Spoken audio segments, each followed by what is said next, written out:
बहुत ही गहरा प्रश्न है कि एक इंसान जो जिंदगी में मांगते मांगते थक जाता है, उसको भगवान क्यों नहीं देते?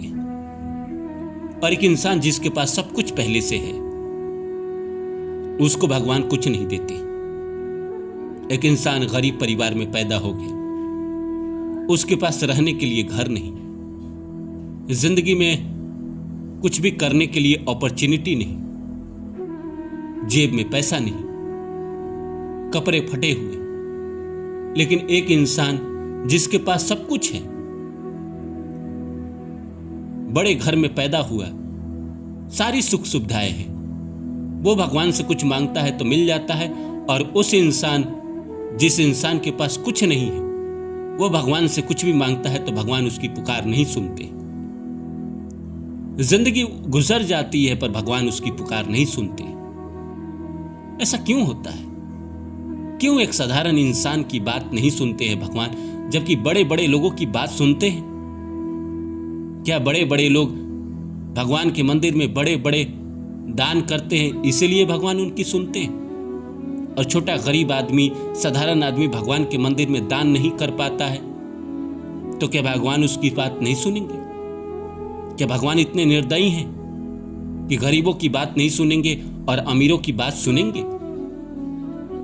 फिर ऐसा देखने में क्यों आता है संसार में कि जो दुखी है वो भगवान से मांगता है तो भगवान उसकी पुकार नहीं सुनते, और जो सुखी है भगवान से जो मांगता है उसको मिल जाता है?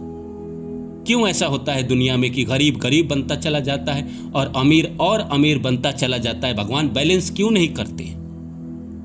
भगवान एक इंसान को अपॉर्चुनिटी क्यों नहीं देते हैं काम करने के लिए? एक आदमी सपना लेकर चलता है कुछ बनने के लिए, उस आदमी को बेरोजगार कर देते हैं, बैठा देते हैं कई सालों तक बेरोजगार। उस इंसान के सारे सपने तोड़ देते हैं, क्योंकि वो गरीब घर में पैदा हुआ, साधारण घर में पैदा हुआ, उसके पास कुछ नहीं था। उसके बावजूद भी उसने हिम्मत की, सपने देखे, और एक अमीर परिवार में जन्मा बच्चा जो ख्वाब देखता है भगवान उसका सारा सपना पूरा कर देते हैं। कभी उसके जिंदगी में रुकावट नहीं आती। आपने भी संसार में देखा होगा किसी किसी इंसान को कि उसके सारे सपने पूरे हो गए, वो जो चाहा वो किया उसने। और वहीं आप देखते होंगे अगल बगल या आप अपने ही जिंदगी में कि अभाव में जी रहे हैं आप, किसी भी चीज की कमी अगर आपके जिंदगी में हो गई और आपने भगवान से मांगा तो भगवान ने कभी आपकी पुकार नहीं सुनी। क्यों?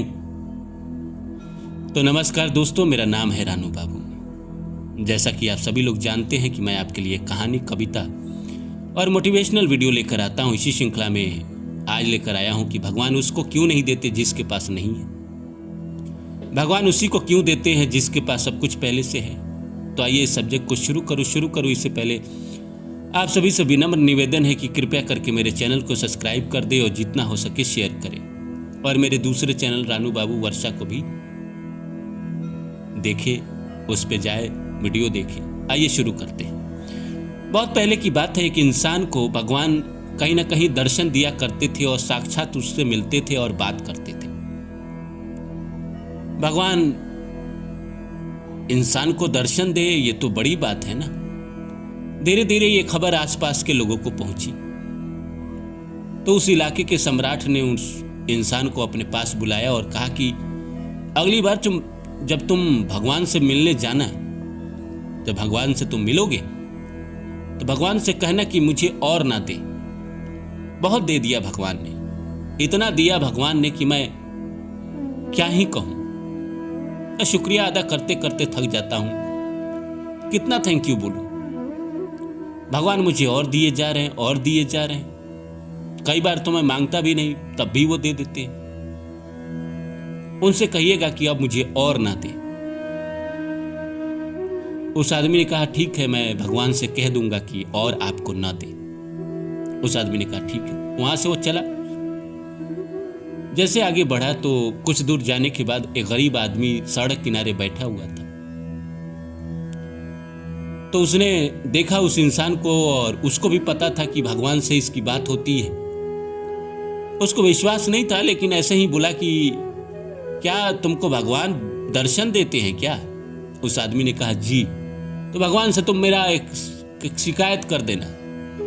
तो उस आदमी ने कहा क्या?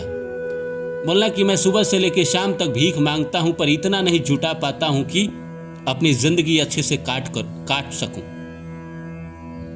जिंदगी बीत गई मेरी, भगवान से मैंने इतना मांगा, आप तो देते नहीं हैं।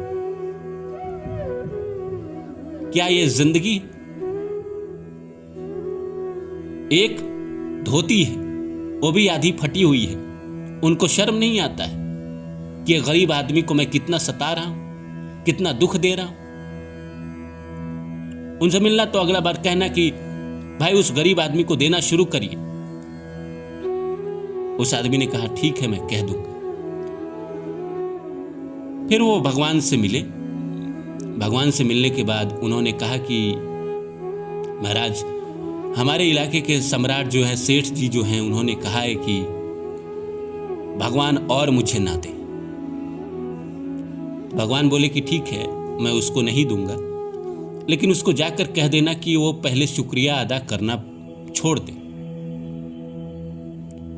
मैं कुछ भी देता हूं, वो इतना ना शुक्राना करता है, इतना ना तारीफ कर देता है कि मुझे मजबूरन फिर देना पड़ता है।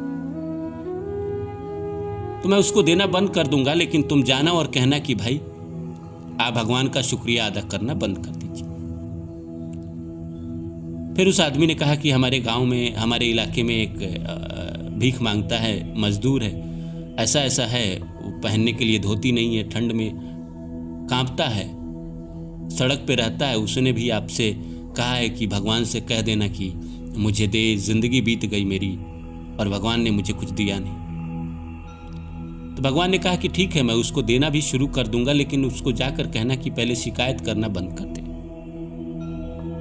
वो शिकायत ही इतना करता है कि देने का मन भी होता है तो मैं नहीं दे पाता हूं। वो आदमी आया सेठ जी से, उसने कहा कि भगवान ने कहा कि मैं आपको देना बंद कर दूंगा, लेकिन आप शुक्रिया अदा करना बंद कर दीजिए। तो उस आदमी ने कहा कि नहीं, ये तो मैं नहीं कर सकता, इतना कुछ दिया है, मैं शुक्रिया अदा करना कैसे भूल सकता हूं? मैं जीना भूल सकता हूं, सांस लेना भूल सकता हूं, पर जिस भगवान ने मुझे इतना सारा दिया, मैं उनका शुक्रिया अदा करना नहीं भूल सकता। ये नहीं होगा मेरे से। फिर वो गरीब आदमी के पास गया और कहा कि देखो, भगवान तुम्हें देना शुरू कर देंगे, लेकिन तुम जो ये भगवान को कोसते रहते हो, अपने नसीब को कोसते रहते हो, ये सब बंद करो। बोला कि देखो, यहां भी खेल कर दिया ना, अगर नहीं देगा तो मुझे गुस्सा आएगा, तो मैं कोसूंगा या गाली दूंगा ही। तो तुम ये देना बंद कर दो तो भगवान देंगे। तो उस आदमी ने कहा अगर कल शाम तक नहीं दिया तो मैं गुस्सा आएगा तो मैं दूंगा। उस आदमी ने कहा कि नहीं, भगवान परीक्षा लेते हैं, अगर आपने गाली दिया तो वो नहीं देंगे। ठीक है, नहीं देगा, तो गुस्सा आएगा तो मैं बोलूंगा ही बोलूंगा। तो बात दरअसल यही है दोस्तों, कंप्लेन करने वाले लोगों के पास से दुनिया में कोई भी चीज नहीं आती है। जिंदगी में शुक्रिया अदा हम नहीं करते हैं, हमें कुछ भी मिलता है, हम उसी के पीछे भागते हैं जो हमें नहीं मिला है, उसी के लिए हम शिकायत करते हैं, शुक्रिया अदा नहीं करते।